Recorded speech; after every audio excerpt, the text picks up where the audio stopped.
Hello, my writers. I'm the Pen Mother, and today we are going to dream the impossible dream, fight the unbeatable foe, bear with unbearable sorrow, and run where the brave dare not go.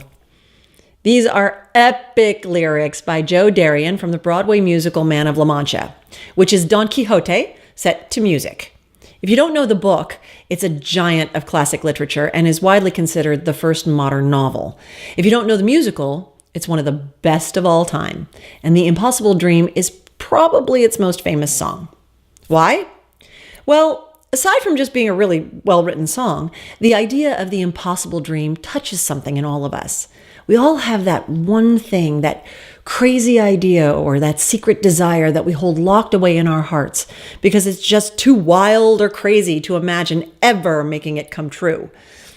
You know, like being a best-selling author or watching a screenplay you wrote turn into a hit movie. No, we're not talking about your impossible dream. We're talking about the impossible dream, one of the best creative devices I know. The concept of the impossible dream is pretty simple.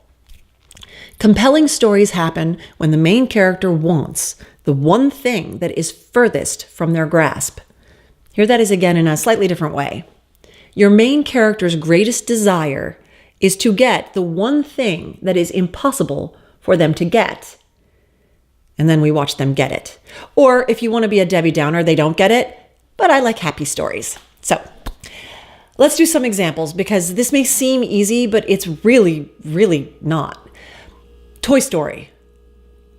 God, I love this movie and all of its sequels, but in the first movie, the thing that Woody wants more than anything in the world is to be Andy's favorite toy.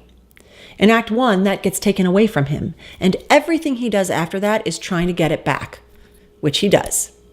Rudy, a kid from Joliet, wants more than anything to play football for Notre Dame, but he is short, poor, and not particularly athletic or academically gifted. On top of that, his family discourages his dream, and he's 25 years old. He makes the team. Any disaster movie ever, they're all going to die. It's obvious because of the size and scope of the disaster that they are all going to die. They really, really want to live, but it's impossible. Against all odds, guess what? They live. That last example is an oversimplification, but it still holds up.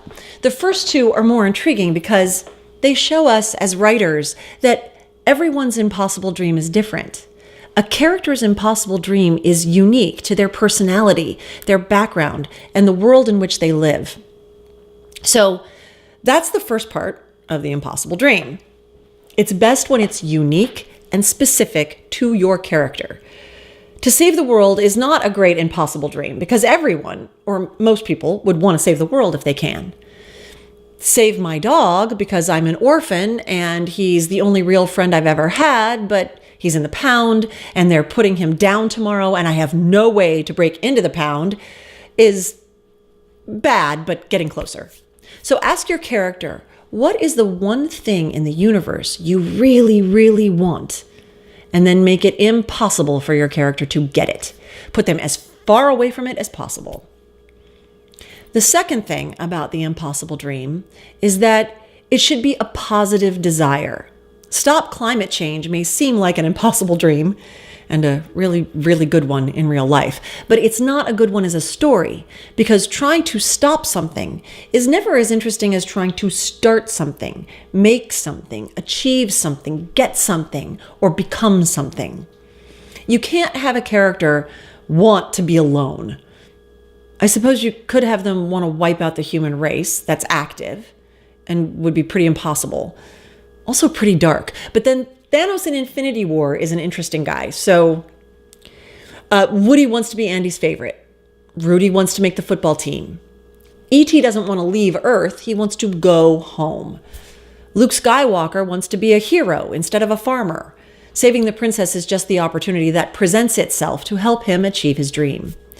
Their quests seem hopeless, impossible, and then we watch them do it.